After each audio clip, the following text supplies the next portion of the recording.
Uh-oh.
Okay, we'll start with this. It would seem that the Dominican Republic's own Vivian Rodriguez is on the bounce and will be returning to the ring later on this month on the 17th against professional journeywoman Nova Gracia. On the heels of Vivian's knockout loss to Magali Rodriguez that really took me by surprise. I didn't expect that, sporting a professional record of 7 wins with 1 loss, no draws, 3 knockouts, having been knocked out once in 8 professional bouts. Still very young. It's not the end of the world that she suffered a loss so early in her career. It's happened to other fighters. It happened to Juan Manuel Marquez. It happened to Bernard Hopkins, Amanda Serrano. It happens. Natasha Jonas. She can recover. She can come back, though they are stepping her down a bit, stepping down her quality of competition, as Gracia Novas Mateo sports a professional record of 19 wins with 32 losses, more losses than wins, 4 draws, 10 knockouts, having been knocked out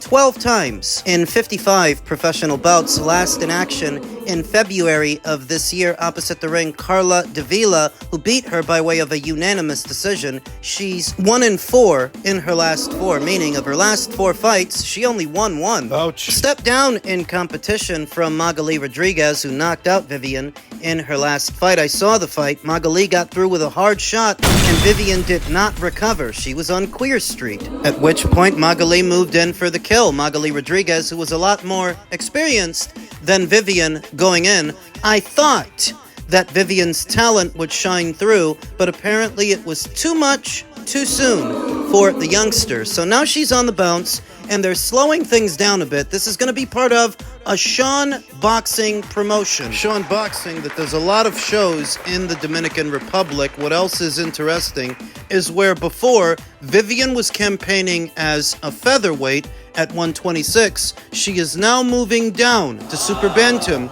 at 122 for this contest scheduled for 8. Why is she moving down? Vivian is young. I remember her being somewhere in between 19 or 20 years old, so she can cut the weight and do it safely. She can do that, and at the same time, perhaps among super bantamweights, she'll have more power as opposed to featherweights, and perhaps at super bantam, she'll have better punch resistance, since the women are smaller and don't punch as hard. It's just a quick run out. It's just a tick-over fight to get her back in the winner's bracket before they can build her up and aim for something or someone more serious. It's unfortunate, because before that loss to Magali Rodriguez, Vivian was ranked pretty high with the WBA, on the cusp of fighting for a version of their title. Magali ruined all that. Now Vivian has to start all over, and at a different weight. We'll see how she fares, but I expect that she should be able to win this fight. She should be able to get herself back in the winner's bracket, and we will see what the rest of the year holds for young Vivian. I seen his legs. I seen his legs last fight. Them shits are done, gone. Teofimo's latest shenanigan that is getting the wrong kind of attention, what he chooses to explain by saying, what I said was liquor, not the other word, because Crawford has called my father a drunk and on drugs. I was referring to how we're in the gym, so I asked, where's the liquor at? We all know what it sounds like, he said, and I'm not going to get this video flagged for this idiot. He says, I love everyone and appreciate all races. No racism here. Stop hating and stop dividing. But he's the one that said this and that about black fighters years making monkey references and banana references, to the point where content creator Najee brought it to his attention to tell him how he felt, and Teofimo was indifferent about it. So you explain it. Why are you calling out Terrence Crawford, who the entire world knows is about to move up to 168 for Canelo Alvarez? The fight was made official this past Saturday, so what's the point in you calling him out? And the entire time that you've been calling him out, he's been preoccupied. What are you actually doing? You're still at 140, and he moved up to 154 last year. This one, he's moving up to 168. What's the point? What is the purpose? Why didn't you have this same energy when he was standing right next to you? You remember. What up with it, baby? Hey, tell him what you told me. What I tell you? What you doing it for?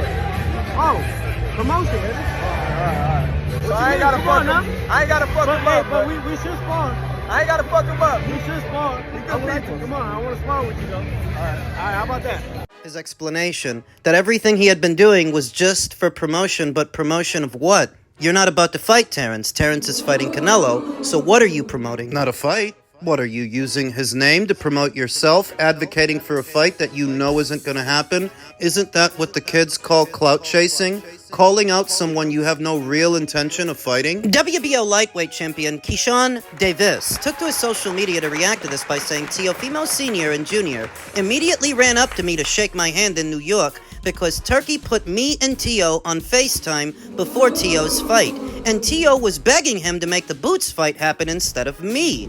But y'all are calling out Bud and then disrespecting our culture to get the fight? Just call a spade a spade. He's literally calling out a guy he has no intention of fighting because he knows, like I know, like you know, that guy's otherwise preoccupied and on his way up. So what are we to believe? That Terrence is ducking Teofimo by fighting a bigger, stronger Canelo Alvarez? Young Keyshawn continued, after I beat Edwin, please, let's make me versus Teo. Someone has to put him in his place, and I'm the perfect person. And he tagged His Excellency. He tagged Turkey El Sheikh, who responded in his comment section with a shrug and a boxing glove. It seems to me like a fight that Turkey is willing to make, and now that Keyshawn is a brand ambassador for Ring Magazine and Teo just fought on one of Turkey's shows, there's no reason the fight can't happen. Money is not an issue.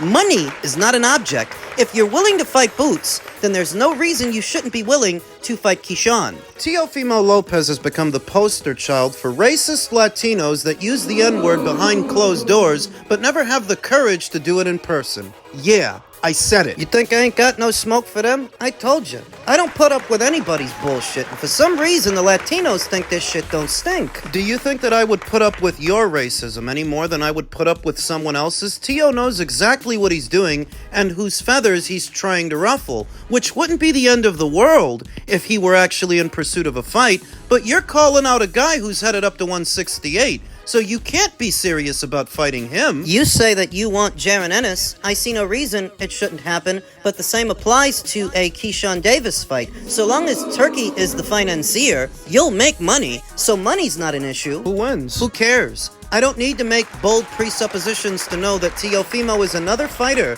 like Ryan Garcia who is going to crash and burn.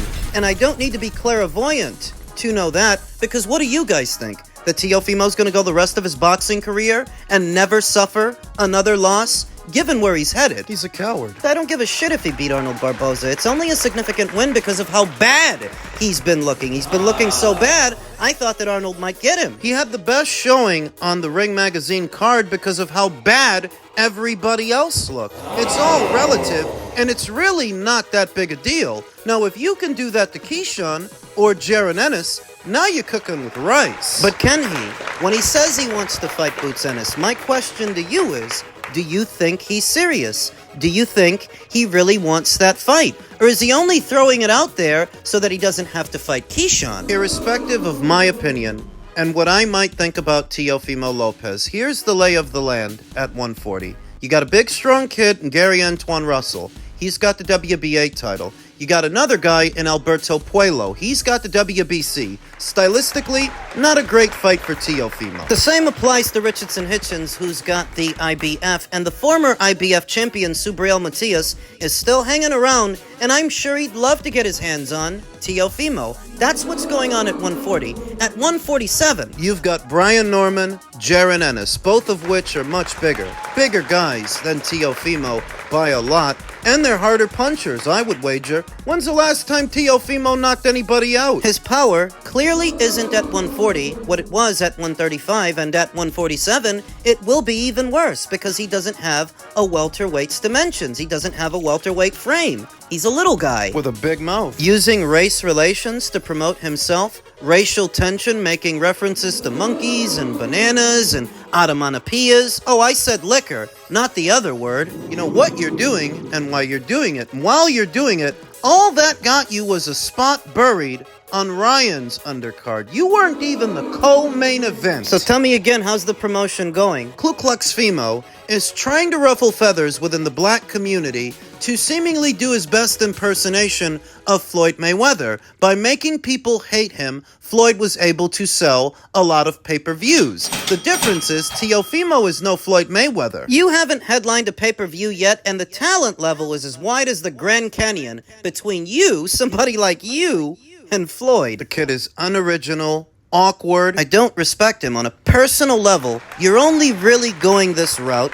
because you are in fact prejudiced. You are a racist. It's not an act. It's not for promotion. That's who you are, under the skin. But underneath the skin, I think he's terrified to fight a black fighter. Underneath it all, I really don't think he wants Jaron Ennis. He just likes how it sounds, and he likes how it looks. Calling out these bigger men that he knows that he's afraid of. Calling out Terrence Crawford when you know he's busy. The whole world does. So what's the gimmick here? The whole point in playing the heel is parlaying that into big money, into big nights and big fights, big pay-per-views. That has yet to happen for Teofimo Lopez. So if this is you playing the heel, well, it's not working. But when you crash and burn, and you will. You see how fast it happened to Ryan? As soon as Ryan came back, that's about as soon as it took for him to crash and burn.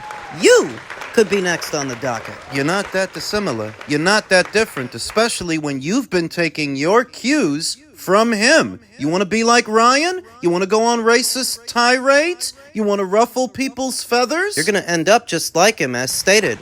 Do you honestly believe that Teofimo will go the rest of his boxing career without taking another loss, given the direction that he's going and the fighters that are on the perimeter of him? How many of them do you think he can actually beat? Good luck. Men's light heavyweight news. Smith versus Yarde is possible for the Matchroom versus Queensberry 5v5. An Anthony Yarde versus Callum Smith WBO interim light heavyweight title bout is being worked on to take place in Saudi Arabia in August as part of a Matchroom versus Queensberry tournament, a sequel to the first, where Matchroom was swept. Yeah, they went 0-5 with Queensberry. I don't think anybody saw that coming, that the Matchroom guys would lose every fight. Now, before we get into the meat and potatoes of this conversation, this accents what I talked about in my previous video, that as it pertains to David Benavidez, who wants to base himself out of Vegas and try to funnel everyone to him, most of the money in the light heavyweight division is international money. Whether you're talking about fighters from the UK or boxing in Saudi, America doesn't have much of a stake at 175. So for him, finding opponents could prove difficult because they have the option of fighting each other. None of those Brits are strapped for cash to where they have to come here and bow down to David, play second fiddle to him because he has an email title. They make more money boxing each other in Saudi than they would fighting him in America, and it's not out of fear. Remember, Callum Smith and Anthony Yarde both fought Artur Beterbiev, the beast from the East, that they're not going to be afraid of little old David, who has yet to rack up a knockout at 175. And remember that where Samson Lukowicz admitted that they rejected a multi-million-dollar offer to fight Callum in Saudi, according to Callum, David Benavidez has yet to send him an offer. We talked about that. David Benavidez, who they are now saying may return in the fall, where initially they said he'd return in the summer. His ring return has been pushed back. And if Callum and Anthony are boxing each other, they're not boxing David Benavidez. Pickle, all right. Over to Callum Smith and Anthony Yarde, what I think is a very exciting fight between two of the heavier hitters in the light heavyweight division, albeit one of them looking less than inspiring in his last fight, where Callum looked sharp and strong against the then unbeaten Joshua Buatsi. Anthony didn't look too hot in the Lyndon Arthur trilogy a few weeks ago. Looked kind of flat. On the undercard of Conor Benn versus Chris Eubank, It was not an improvement from his performance in their second meeting where he stopped Lyndon Arthur in just a few rounds. No, this time he didn't look too hot, didn't look so good. The only saving grace for Anthony, in spite of his flat performance, where he still won, he still got the W, is that Lyndon Arthur does a lot more moving than Callum Smith does. Lyndon Arthur, he's a pure boxer. Stick and move, stay on the outside, on the perimeter of the ring, behind the jab. He's that kind of guy. And the entire time that you're stalking him, he's taking something off of your power shots by constantly moving away from you, where Callum is a little bit more stationary and more prone to engaging. and thus landing those power shots on Callum may not be as difficult because he might trade with you. Not to sound like a broken record, but styles make fights, and Lyndon Arthur and Callum Smith